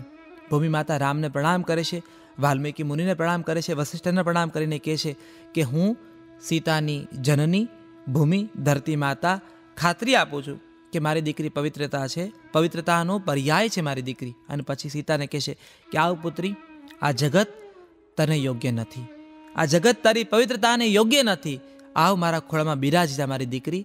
કથા કહે છે કે માતા ધરતીએ સીતાનો હાથ પકડી સીતાને ખોળામાં બેસાડ્યા. સીતાએ ભીની આંખે રામને હાથ જોડીને કીધું કે સ્વામી, રજા લઉં છું. લવકુશ કલ્પાંત કરી રહ્યા છે. હનુમાનજીએ લવકુશનો હાથ પકડી રાખ્યો અને સીતા ધરતીના ખોળે સમાઈ ગયા. લોકરામાયણની કથા એવું પણ કહે છે કે સીતાના વાળ બહાર રહ્યા. લક્ષ્મણજી દોડીને સીતાને પકડવા ગયા, સીતાનો ચોટલો બહાર રહ્યો. ધરતી હતી એમ થઈ ગઈ, પણ જે ચોટલો બહાર રહ્યો એ દર્ભ તરીકે પૂજાયો. આજે પણ આપણે દર્ભ રાખીએ છીએ પૂજામાં, દાભને હાથમાં પકડીએ છીએ. તો લોકરામાયણ કહે છે એ દાભ એટલે સીતાજીના વાળ છે. સીતાજી ધરતીમાં સમાયા, રામની પીડાનો કોઈ, પણ રામને લાગે છે કે હવે આ જીવનનો કોઈ અર્થ નથી. કાળાનું કામે કૌશલ્યા, કૈકેયી, સુમિત્રા ત્રણેય માતાઓ મૃત્યુ પામ્યા છે. રામે ત્રણેયની પાછળ યોગ્ય ક્રિયાકાંડ કરી દાન ધર્મ કર્યું છે. રામને જીવનનો મોહ હવે પૂરો થઈ રહ્યો છે. અહીંયા હવે પોતાના ભાઈઓના જે પુત્રો છે, સૌથી પહેલાં હું વાત કરું કે ભરતના પુત્ર તક્ષ અને પુષ્કલ, આ બંને સમર્થ પુત્રો છે. યુધાજીત ભરતના મામા છે, એને કીધું કે હવે બંને પુત્રોને યોગ્ય શાસન આપી એને નિજ દેશમાં પાછા મોકલો. ભરતના આ બંને પુત્રોને એક એક દેશ આપવામાં આવ્યો અને બંને પુત્રોએ દેશો જીત્યા છે. એમાં 2 નગરી બની છે. જે તક્ષ છે એને તક્ષશિલા નગરી, જે તક્ષશિલા આપણે કહીએ છીએ કે તક્ષશિલા, અને પુષ્કલે પુષ્કલવત નામની નગરીની સ્થાપના કરી.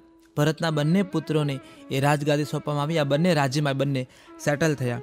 એ પછી છે લક્ષ્મણના પુત્રો અંગદ અને ચંદ્રકેતુ. આ બંનેએ પણ 2 મોટા દેશો જીત્યા અને બંને નગરી અંગદ નગરી અને ચંદ્રકાંત નગરીની સ્થાપના કરી.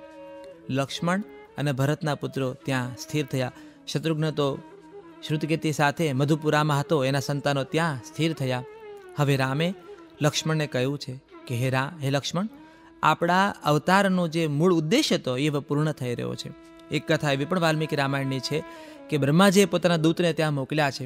રામ એ દૂત સાથે ચર્ચા કરી રહ્યા છે. પછી દુર્વાસા મુનિ આવ્યા છે રામ દર્શને. લક્ષ્મણ એમને રોકીને કહે છે કે અંદર દૂત બ્રહ્મદૂત છે, રામ સાથે સંવાદ કરી રહ્યો છે. દુર્વાસા મુનિએ કીધું કે મને જો ક્રોધ આવશે તો સમસ્ત અયોધ્યા નગરીને રઘુકુળને શ્રાપ આપીશ. લક્ષ્મણે વિચાર્યું કે કદાચ દૂતની સભાનો ભંગ કરીશ તો મૃત્યુદંડ મને એકલે મળશે, અને જો નહીં જાઉં તો સમસ્ત અયોધ્યા નગરીને અને રઘુકુળને કલંક લાગશે. એટલે કથા એવું કહે છે કે લક્ષ્મણ પોતે ગયા, બ્રહ્મદૂતની વાતને અટકાવી રામને પ્રણામ કરીને કહ્યું કે દુર્વાસા મુનિ આવ્યા છે. બ્રહ્મદૂતનું અપમાન થયું એટલે રામે લક્ષ્મણનો ત્યાગ કર્યો. આ પણ વાલ્મીકી રામાયણની એક કથા છે. મૂળે આ 24,000 શ્લોકમાં આખી વાલ્મીકી રામાયણની કથા વિસ્તરાયેલી છે. કથા એવું કહે છે કે લક્ષ્મણજી સરયુ કિનારે જળ આચમન કરી શ્વાસ રોકીને પોતાના પ્રાણનો ત્યાગ કરે છે. એક મોટો નાગ સરયુના જળમાં સમાવ્યો છે. લક્ષ્મણ અંતર ધ્યાન થયા છે. વળી શેષનાગ બની એ શૈયા ઉપર પાછા વૈકુંઠમાં બિરાજમાન થયા છે. ક્ષીરસાગરમાં લક્ષ્મણજી સમાઈ ગયા છે. એ પછી રામે અયોધ્યા નગરીને પ્રણામ કર્યા છે. પ્રભુ શ્રી રામ ભગવાન વિષ્ણુનો 7મો અવતાર હવે નિજ ઘરે નિજ ધામમાં પાછો જઈ રહ્યો છે. રામે સમગ્ર અયોધ્યા નગરીની રજા માગી છે. સૌને પ્રણામ કર્યા છે. ભરત અને શત્રુઘ્નને પ્રણામ કર્યા છે. રામ સરયુ કિનારે પહોંચ્યા છે. અયોધ્યાની સરયુ નદી બહુ પવિત્ર છે, કારણ કે રામે સ્વધામ જવા માટે માર્ગ પસંદ કર્યો હતો. કહેવાય છે કે રામે સાદા વલ્કલ, સાદા વસ્ત્રો ધારણ કર્યા હતા. એના હાથમાં ધનુષ બાણ હતા, કમળ પુષ્પ હતું.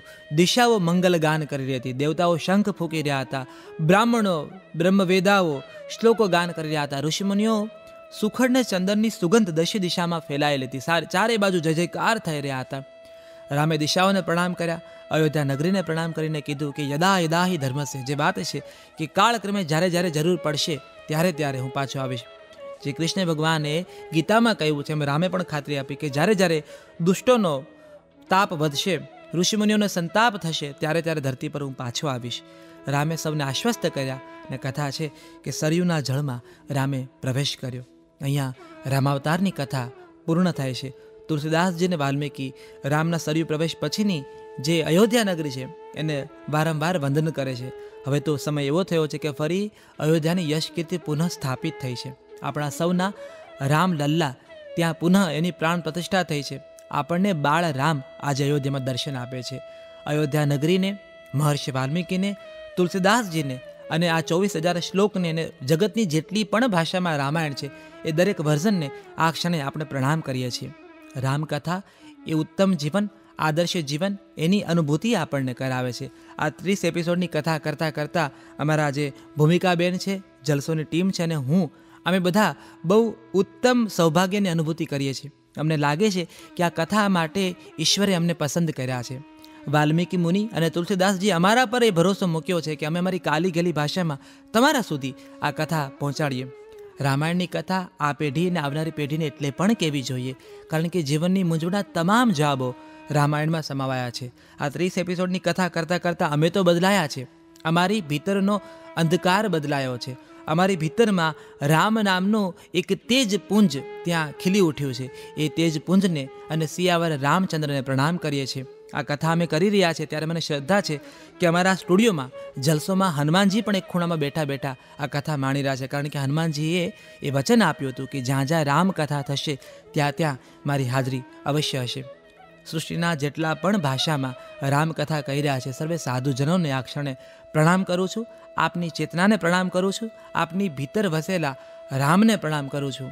આશા છે અમારી આ રામકથા તમને થોડી ઘણી પણ જો પરમ સુખની અનુભૂતિ આપી શક્યા હોય તો અમારો શબ્દ, અમારી આ કાર્ય, અમારી આ પ્રણાલી અને અમારો ઉપક્રમ સાર્થક થયો છે.